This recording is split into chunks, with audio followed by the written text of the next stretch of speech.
Okay, nandito na ako ngayon sa stage na hina-houseproof itong si Sol. Ibig sabihin ng houseproofing ay sinisigurado ko na magiging compatible siya dito sa bahay na hindi siya maninira.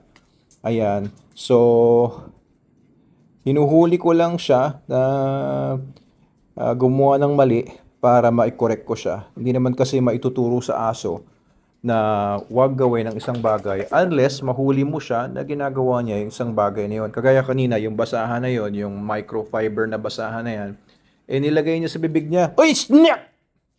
Yun, isa pa. Ayan, kinagat niya. Ayan, bali ang dahon ng aking papaya.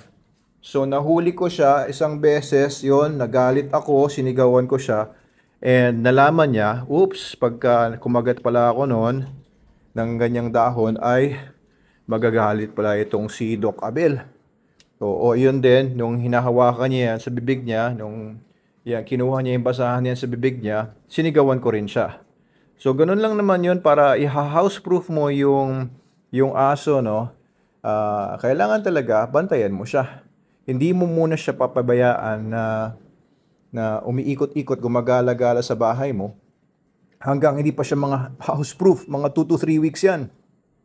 So, kapag kasi natutunan niya ang isang bagay, halimbawa, natutunan niya ang mga gat ng mga dahon, tapos walang pumigil sa kanya, walang nagalit sa kanya, magiging habit na niya yun. Nagpo-form ka na ng habit ng aso na hindi mo gusto. Okay, halimbawa, kinuha niya yung basahan na yun, tapos pinagluluray-luray niya, tapos walang nagalit sa kanya, ayun, magpo-form na ng habit yun. Kaya kailangan, at least, no, minimum yun, 2 to 3 weeks. Babantayan mo yung mga galaw ng mga aso, tapos kapag meron siyang ginawang mali, ay ko-correct mo na ngayon siya.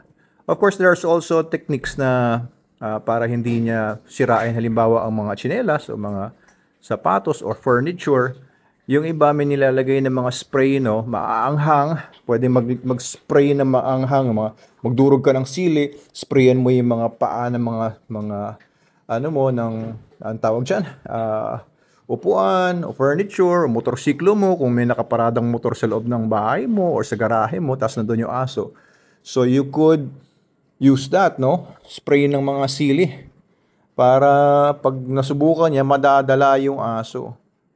So matututunan niya, oops, pagka binibig ko pala yung motorsiklo ng amo ko o bisikleta ng amo ko o kaya naman furniture niya ay meron pala akong matitikman na hindi ko magugustuhan talaga.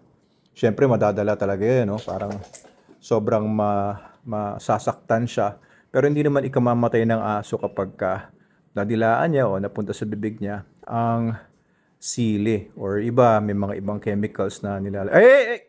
Yun, pumaporma pa lang, pagalitan nyo na malakas na boses, ayun, nung nilalagay niya sa bibig niya, nakita ko may interest siya dun sa ano na yun, sa halaman na yun, pipilasin niya yung dahon, sinigawan ko na. And by the way, may mga halaman kasi kagaya niyan halaman na yan, nabanggit sa akin ng isang nag-comment sa ating comment section, na yung halaman na yan, kapag nakagat ng aso, ay ano, magre-react sa bibig niya yan. May mga uric acid crystals na mamumuo sa bibig niya, ano pa at maaring talaga ma-irritate yung aso, magkaroon ng allergic reaction, magkaroon ng adverse reaction, tapos ang mangyayari ay pwede pa niyang ika-hospital, kailangan niya dalhin sa vet kung kumain siya ng isang buong halaman, halimbawa isang malaking dahon na ganyan.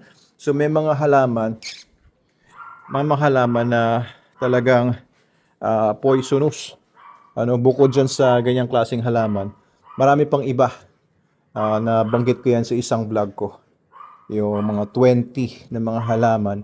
Pero mas marami pa doon. Pero mga common na mga halaman na hindi pwedeng makain, ma-ingest o manguya ng mga aso natin at delikado sa kanila.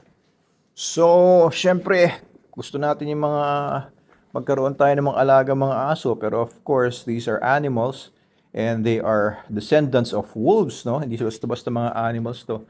They are carnivores, they are predators. Yung ngipin nila ay talagang pang chew.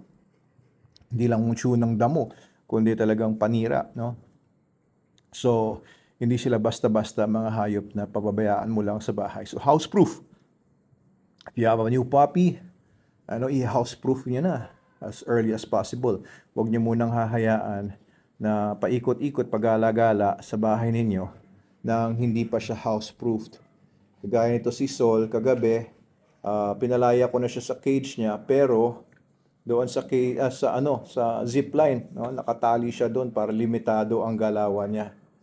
So etong si Logan, no, hinausproof ko muna yan doon sa luma naming bahay, doon sa baba lang naman sa 6th Street, dito rin sa San Martin sa aming subdivision. Pero bata pa si Logan, na houseproof ko na. Eto, turn na ni Sol, hindi na tututa, he's 11 months old, so houseproofing na ang ginagawa ko dito ngayon para eventually pwede ko na silang pagkatiwalaan for longer and longer periods of time ni Logan na nandito sa palibot, no, sila na mga gwardiya dito. At alam kong hindi nila sisirain yung mga gamit-gamit dito, mga bagay-bagay dito. Kagaya na nakasabit ko na leather jacket ko na pang motorsiklo, ayan, pag dinatrain to, malamang wasak-wasak yan. Last time nga, si Logan, sinira pa niya yung beanbag na nandito. Oo, out of character yon. Pero minsan kasi biglang hindi natin alam, biglang may pumapasok sa isip ng mga aso natin na maninira na sila ng mga gamit-gamit siya ng hindi naman nila ginagawa dati, tapos biglang naisipan lang nila. So yun, houseproofing, day 32. I'm satisfied naman sa mga ginawa namin ngayon nitong si Sol, no? Houseproofing. Yung poops niya nga pala ay medyo sumolid na, may konting liquid sa bandang dulo, pero kagabi lang natin siya dini-worm o kahapon lang siya dini-worm at may mga bulate pala ito nakita ko sa poops niya na may dugo. So ngayon, hopefully wala na siyang worms, patay na yung mga worms na nasa loob ng bituka niya. Malaking bagay kasi yon, kasi pagka may mga worms sa bituka, imbes na napupunta sa katawan ng aso yung nutrition, yung nutrients ng kinakain niya na SDN42, the best dog food in the multiverse, ay nauunahan siya ng mga worms na yun. No? Dati mga protozoans, tapos naging worms.